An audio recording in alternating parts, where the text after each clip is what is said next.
తెలంగాణ రాష్ట్రంలో ముఖ్యమంత్రి రేవంత్ రెడ్డి వేసిన ఆ, పాచికలకు బీఆర్ఎస్ పార్టీ ఎమ్మెల్యేలు ఒక్కొక్కరుగా పడిపోతున్నారు. ఇప్పటికీ 10 మంది బీఆర్ఎస్ ఎమ్మెల్యేలు కాంగ్రెస్ పార్టీ తీర్థం పుచ్చుకున్నారు. అయితే ఈ రోజు Patancheru BRS party MLA Gudem Mypal Reddy ముఖ్యమంత్రి రేవంత్ రెడ్డి సమక్షంలో కాంగ్రెస్ పార్టీలో చేరడం జరిగింది. ఆయన వెంట జిల్లా మంత్రి దామోదర రాజనరసింహ, పొంగులేటి శ్రీనివాస్ రెడ్డి, జగ్గారెడ్డి, ఇటీవల ఎంపీగా పోటీ చేసినటువంటి నీలం మధు కూడా ఉండడం విశేషంగా చెప్పుకోవచ్చు. అయితే ఈ పటాన్చెరు నియోజకవర్గం విషయంలో మాట్లాడాలనుకుంటే ఇక్కడ స్థానికంగా కాంగ్రెస్ పార్టీ బలంగా ఉంది. గత 10 సంవత్సరాలుగా 2 దఫాలుగా గూడెం మైపాల్ రెడ్డి ఎమ్మెల్యేగా ఉన్నారు. ముచ్చటగా 3సారి హ్యాట్రిక్ ఎమ్మెల్యేగా బీఆర్ఎస్ పార్టీ నుంచి గెలుపొందడం జరిగింది. అయితే ఇక్కడ ఈ కాంగ్రెస్ పార్టీ గతంలో నుండి దాదాపు 10-15 సంవత్సరాల నుండి ఇక్కడ స్థానికంగా ఉన్న నాయకుడు కాటా శ్రీనివాస్ గౌడ్ కార్యకర్తలను కాపాడుకుంటూ పార్టీని ఈ రోజు ఈ ఉన్నత స్థాయికి తీసుకురావడం జరిగింది పటాన్చెరు నియోజకవర్గంలో. అయితే ఇక్కడ ఇంత పటిష్టంగా ఉన్న కాంగ్రెస్ పార్టీలో గూడెం మైపాల్ రెడ్డి చేరడం వెనుక ఆంతరం ఏమిటి అనేది పటాన్చెరు నియోజకవర్గ ప్రజలు అనుకుంటున్నారు. అయితే ఇటీవల కాలంలో ఈడీ సోదాలు గూడెం బ్రదర్స్ పై చేయడం జరిగింది. ఎన్నో 100 కోట్ల రూపాయల అక్రమాలు చేశారని ప్రభుత్వానికి నష్టం కలిగించిన గూడెం బ్రదర్స్ ని ఈడీ అధికారులు సోదా చేయడం, అక్రమ ఆస్తులు కూడబెట్టాలనే ఈడీ తేలంతో ఎటు వెళ్ళలేని పరిస్థితిలో ఉన్న గూడెం మైపాల్ రెడ్డి చివరకు కాంగ్రెస్ పార్టీ తీర్థం పుచ్చుకోవడం జరిగింది. అయితే కాంగ్రెస్ పార్టీలో చేరని వెనుక కారణాలు ఏమిటని అన్వేషిస్తే మరి గూడెం మైపాల్ రెడ్డి చేసిన అక్రమాల నుండి బయటపడడానికి మాత్రమే పార్టీలో చేరిండా, లేకపోతే నియోజకవర్గ అభివృద్ధి గురించి పార్టీలో చేరిండా అనేది చర్చనీయాంశంగా మారుతుంది. పటాన్చెరు నియోజకవర్గ ప్రజల ఆశీస్సులతో ముచ్చటగా 3వసారి నన్ను గెలిపించి నియోజకవర్గంలో ఉన్న ప్రజలకు సేవ చేయడానికి నాకు అవకాశం కలిగించిన నియోజకవర్గ ప్రజలకు ప్రత్యేకంగా ధన్యవాదాలు తెలియజేస్తూ, ముఖ్యంగా ఈ 10 సంవత్సరాల కాలంలో కేసీఆర్ గారు కానీ, హరీష్ రావు గారు కానీ, కేటీఆర్ గారు కానీ పూర్తి స్థాయిలో సహకరించిన వారందరికీ నేను పేరున వారికి శిరస్సు వంచి నమస్కరించుకుంటూ ధన్యవాదాలు తెలియజేస్తా ఉన్నా. రేపు రాబోయే కాలంలో నియోజకవర్గ అభివృద్ధిని దృష్టిలో పెట్టుకొని నియోజకవర్గ ప్రజల కోరిక మేరకే ఈరోజు పార్టీలో చేరడం జరిగింది. నా తోటి వచ్చిన మిత్రులకు, ఇంకా రాబోయే వాళ్ళకి అందరికీ నేను ప్రత్యేకంగా ధన్యవాదాలు తెలియజేస్తూ మీ అందరికీ ధన్యవాదాలు. Thank you. అది తర్వాత విషయం. అది ఇప్పుడు నియోజకవర్గంలో సీఎం గారితో జాయిన్ అయ్యారు, కాంగ్రెస్ పార్టీ అధికారంలో ఉన్నారు. ఎటువంటి అభివృద్ధి గురించి మీరు మాట్లాడారు? ఎటువంటి హామీ వచ్చింది? అభివృద్ధి అనేది కంపల్సరీ అధికారంలో ఉన్నాం, అధికార పార్టీలో చేరడానికి కారణం అభివృద్ధి కోసమే అని చెప్పి తెలియజేస్తా ఉన్నాం.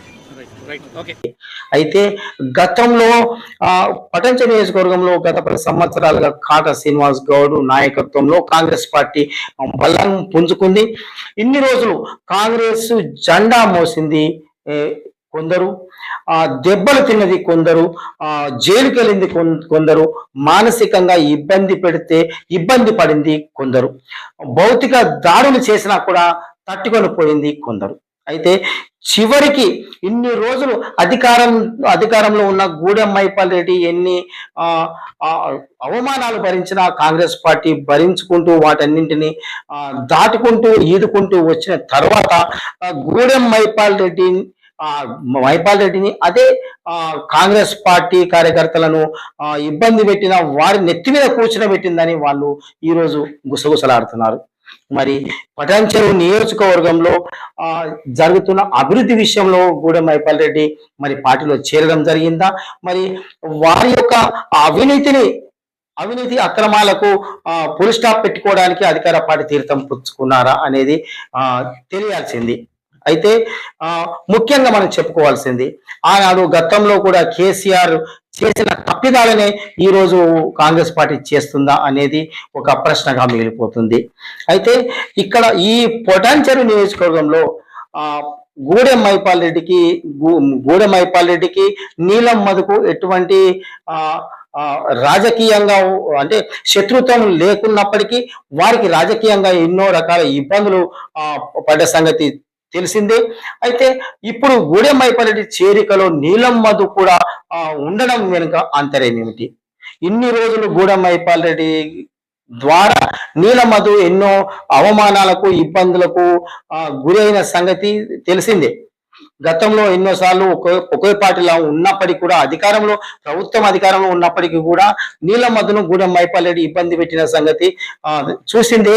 మరి అప్పటి నుండి ఆ ఇబ్బందులను తట్టుకోలేకనే వేరే పార్టీ మారి వేరే పార్టీలో వచ్చిన తర్వాత కూడా మరి ఈ రోజు ఎవరైతే కాంగ్రెస్ పార్టీలో మేము సమిష్టిగా పనిచేస్తున్నామని అనుకున్న సమయంలో మరి బీఆర్ఎస్ పార్టీ నుంచి గూడెం మైపాల్ రెడ్డి వచ్చి చేరికను నీలం మధు సమర్థించుకోవడం వెనుక అంతరం ఏమిటి అనేది పటాన్చెరు నియోజకవర్గ ప్రజలు ఆలోచిస్తున్నారు. అయితే ఈ పటాన్చెరు నియోజకవర్గంలో కాంగ్రెస్ పార్టీ భవిష్యత్తు ఏ విధంగా ఉండబోతుంది, మరి పటాన్చెరు నియోజకవర్గంలో కాటా శ్రీనివాస్ గౌడ్ ఒంటరి వాడు అయ్యాడా అనేది ప్రశ్నార్థకంగా మారిపోతుంది. అయితే గూడెం మైపాల్ రెడ్డి చేరికపై కాటా శ్రీనివాస్ గౌడ్ ఇంతవరకు అయితే స్పందించలేదు. మరి వారి యొక్క కార్యాచరణ ఏ విధంగా ఉంటుంది, మరి కాటా శ్రీనివాస్ గౌడ్ రాజకీయ భవితవ్యం ఏ విధంగా ఉంటుంది, మరి గూడెం మైపాల్ రెడ్డితో కాటా శ్రీనివాస్ గౌడ్ కలిసి పనిచేస్తారా, మరి దానికి సంబంధించి జిల్లా మంత్రి దామోదర్ రాజనరసింహ వీరిద్దరి మైత్రిని దగ్గర తీసుకురాగలుగుతాడా, మరి అదేవిధంగా సంగారెడ్డి నుంచి కాంగ్రెస్ పార్టీ తరఫున పోటీ చేసి ఓడిపోయిన జగ్గారెడ్డి మరి వీరిద్దరిని కలయికను ఏ విధంగా చేస్తారు, మరి ఈ రాజకీయ పరిణామాల మధ్యన పటాన్చెరు నియోజకవర్గం ఏ విధంగా అభివృద్ధిలో ముందుకెళ్తుంది అనే విషయాలను మనం పరిగణలోకి తీసుకోవాల్సి వస్తుంది. అయితే రేవంత్ రెడ్డి బీఆర్ఎస్ ఎమ్మెల్యేలను చేర్చుకోవడం వెనుక కారణం బలమైంది ఉందా అనేది రాజకీయ విశ్లేషకులు భావిస్తున్నారు. కాంగ్రెస్ పార్టీకి స్వచ్ఛమైన మెజార్టీ ఉన్నప్పటికీ కూడా బీఆర్ఎస్ పార్టీని టార్గెట్ చేసి బీఆర్ఎస్ ఎమ్మెల్యేలను చేర్చుకోవడం వెనుక రేవంత్ రెడ్డికి ఏమైనా కుట్ర ఉందా, లేకపోతే రేవంత్ రెడ్డి ఎవరికైనా భయపడుతున్నాడా? అయితే ఇందులో ఒక విషయం మనం చెప్పుకోవాల్సిన అవసరం ఉంది. ఏంటంటే రేవంత్ రెడ్డి కాంగ్రెస్ పార్టీలో ఉన్న సీనియర్లకు భయపడుతున్నాడా అనేది చర్చనీయాంశంగా మారింది. వారు ప్రభుత్వానికి ఏమైనా ఇబ్బంది పెడతారేమో అనే దూరదృష్టితోని బీఆర్ఎస్ పార్టీ ఎమ్మెల్యేలను కాంగ్రెస్ పార్టీలో చేర్చుకుంటున్నాడా అనేది కూడా ఒక ప్రశ్నగా మిగిలిపోతుంది. అయితే రేవంత్ రెడ్డి ఈ బీఆర్ఎస్ పార్టీ ఎమ్మెల్యేలను చేర్చుకున్న నియోజకవర్గాలకు అభివృద్ధి ఏ విధంగా చేస్తారనేది ముందు చూడాల్సి వస్తుంది. ఇటీవల జగిత్యాలలో జీవన్ రెడ్డి స్థానంలో జీవన్ రెడ్డి వ్యతిరేకించడం చూసిందే. అయితే అదేవిధంగా పటాన్చెరు నియోజకవర్గంలో రేపటి నుంచి ఏమైనా నిరసనలు జరుగుతాయా, మరి గూడెం మైపాల్ రెడ్డిని వ్యతిరేకిస్తున్న వారిలో నీలమధు సమర్థించినప్పటికీ కాటా శ్రీనివాస్ గౌడ్ వర్గం మాత్రం ఈ గూడెం మైపాల్ రెడ్డిని వ్యతిరేకిస్తుంది.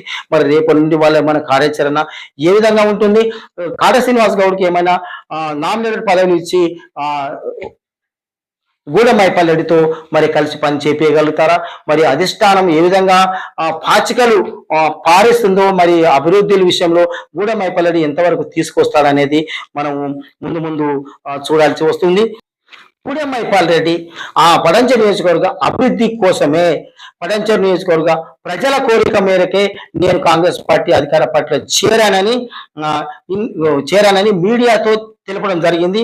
ఆ విజువల్స్ కూడా మనము చూసాము. అయితే ఈ పటాన్చెరు నియోజకవర్గంలో గూడెం మైపాల్ రెడ్డి పార్టీలో చేరిన తర్వాత గూడెం మైపాల్ రెడ్డి కంటే కింది స్థాయి రెండవ తరగతి రెండవ శ్రేణి నాయకుల పయనం ఎటువైపు ఉంటుంది, గూడెం మైపాల్ రెడ్డితో పాటు ఎంతమంది కార్యకర్తలు సీనియర్ నాయకులు పార్టీలో చేరారనేది కూడా తెలుసుకోవాల్సిన అవసరం ఉంది. మరి పార్టీలో చేరని వారి రాజకీయ భవిష్యత్తు ఏముంది, అయితే ముఖ్యంగా పటంచ నియోజకవర్గ పరిధిలోని కొత్తగా ఏర్పడిన 3 మున్సిపాలిటీలు బొల్లారం మున్సిపాలిటీ, తెల్లాపూర్ మున్సిపాలిటీ, అమీన్పూర్ మున్సిపాలిటీకి సంబంధించి 3 టిఆర్ఎస్ చైర్మన్లే ఉన్నారు. మరి ఈ చైర్మన్లు గూడెం మైపాల్ రెడ్డితో పాటు వెళ్ళారా, మరి గూడెం మైపాల్ రెడ్డిని వ్యతిరేకిస్తున్నారా, మరి వాళ్ళు ఆయనతో పాటు పయనిస్తారా, లేకపోతే వాళ్ళు తటస్థంగా ఉంటారా, వారి యొక్క భవిష్యత్తు ఏమిటి, వారికి నాయకుడు ఎవరు అనేది ప్రజలు చర్చించుకుంటున్నారు.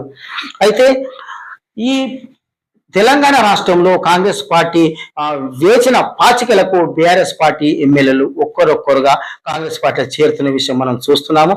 అయితే కాంగ్రెస్ పార్టీ వేసిన పాచికలకు బీఆర్ఎస్ పార్టీ ఖాళీ అయ్యే సూచనలు కనిపిస్తున్నాయా అంటే అవుననే సంకేతాలు కనిపిస్తున్నాయి. తెలంగాణ రాష్ట్రంలో బీఆర్ఎస్ పార్టీ రోజు రోజుకు బలహీనమవుతున్న తరుణంలో కాంగ్రెస్ పార్టీపై మరి వాళ్ళు చేసే పోరాటం ఏ విధంగా ఉంటుంది, అభివృద్ధిలో వాళ్ళు కాంగ్రెస్ పార్టీతో బీఆర్ఎస్ పార్టీ ఏ విధంగా అభివృద్ధి నిధులు తీసుకొస్తుంది అనే విషయాల మీద మరి రాష్ట్రంలోని ప్రజలందరూ గమనిస్తున్నారు. అయితే కాంగ్రెస్ పార్టీ రోజు రోజుకు బీఆర్ఎస్ పార్టీ వాళ్ళని చేర్చుకోవడం వెనుక ఆంతర్యం ఏమిటని ప్రజలు కూడా గమనిస్తున్నారు. అయితే ఇటీవల తెలిసిన వార్త ఈ మధ్యనే తెలిసింది. కాంగ్రెస్ పార్టీ ఇచ్చిన హామీలలో ఒకటైన మహిళల ఉచిత బస్సు విషయంలో ఆర్టీసీ ఈ మధ్యనే ప్రకటన చేయబోతుందని తెలిసింది. దాదాపు 300 కోట్ల పైకు నష్టం వాటిల్లిందని తెలిసింది. మరి ఈ నష్టాన్ని ఏ విధంగా భర్తీ చేస్తుంది ఆర్టీసీ ఈ రాష్ట్రం అనేది, మరి ఈ ఆర్టీసీ కనుక ఈ పెంచే ఛార్జీల మీదతోనే వాళ్ళు 300 కోట్లను మరి ఈ విధంగా రికవరీ చేస్తుందా, మరి ఇంకా వేరే పన్నుల రూపంలో తీసుకొచ్చి ఆర్టీసీని మరి లాభం వైపు ప్రయాణించినట్టు చేస్తుందా అనేది మనం చూసుకోవాల్సింది. అయితే తెలంగాణ రాష్ట్రంలో కాంగ్రెస్ పార్టీ బీఆర్ఎస్ పార్టీ ఇద్దరి మధ్యలో 3వ పార్టీ బీజేపీ. ఈ బీజేపీ ముందే ప్రకటించింది, ఎవరైనా ప్రజాస్వామ్యంలో ప్రజల చేత ఎన్నుకోబడిన నాయకుడు బీజేపీలోకి రావాలనుకుంటే వారు ప్రజలు ఇచ్చిన అధికారాన్ని నా పోస్టును రాజీనామా చేసి వస్తేనే మేము అంగీకరిస్తామని వాళ్ళు తెలపడంతో బీజేపీలోకి వెళ్ళడానికి చాలా మంది నాయకులు వెనుకడుగు వేశారు. మరి అదేవిధంగా పటాన్చెరుకు సంబంధించి ఇటీవల గూడెం మైపాల్ రెడ్డి కాంగ్రెస్ పార్టీతో పాటు బీజేపీలో చేరుతారనే వార్తలు కూడా చాలా సోషల్ మీడియాలో ఊపందుకున్నాయి. ఆ తరుణంలో బీజేపీ ఇచ్చిన ప్రతిపాదనలు అంటే రాజీనామా చేసి రావాలనే ప్రతిపాదనకు గూడెం మైపాల్ రెడ్డి అంగీకరించలేదని చెప్పుకోవాలి. ఎందుకంటే బలవంతంగా గెలిచిన ఈ గూడెం మైపాల్ రెడ్డి 3వసారి రాజీనామా చేస్తే ఈసారి నా భవిష్యత్తు ఉండదనుకున్నాడు ఏమో, కానీ మరి దానికి అంగీకరించక కాంగ్రెస్ పార్టీలో చేరితే తన అక్రమాలతో పాటు అభివృద్ధి విషయంలో నేను కొట్లాడగలను అనే నమ్మకంతో పార్టీలకు వెళ్ళినట్టు తెలుస్తుంది. మరి రేపు రాబోయే రోజులలో పటాన్చెరు నియోజకవర్గంలో మరి అభివృద్ధి శూన్యమవుతుందా, మరి వేగవంతం అవుతుందా, మరి జగ్గారెడ్డి లాంటి నాయకులు వీళ్ళ మధ్య సయోధ్య కుదిరించి మరి పటాన్చెరు నియోజకవర్గాన్ని అభివృద్ధిలో పయనించేటట్లు చేస్తారా అనేది చూడాలి. అదేవిధంగా పటాన్చెరు నియోజకవర్గంలో ఉన్నటువంటి కాంగ్రెస్ పార్టీ బలమైన నాయకుడు కాటా శ్రీనివాస్ గౌడ్, మరి ఆయన యొక్క భవిష్యత్తు ఏమిటి, రాజకీయ భవిష్యత్తు ఏమిటి, ఆయన ఎటువంటి భవిష్యత్తు అడుగులు వేస్తారు, మరి పటాన్చెరు నియోజకవర్గ ప్రజలు మాత్రం ఈ విషయాన్ని గమనిస్తున్నారు. మరి ఇదే విధంగా ఈ వలసలు జరుగుతూ ఉంటే మరి అభివృద్ధి ఏ విధంగా జరుగుతుంది అనేది కూడా కొంతమంది రాజకీయ విశ్లేషకులు కూడా అనుమానాలు వ్యక్తం చేస్తున్నారు. ఇది ఈ రోజు గూడెం మైపాల్ రెడ్డి చేరికపై మనం ఇచ్చిన విశ్లేషణ.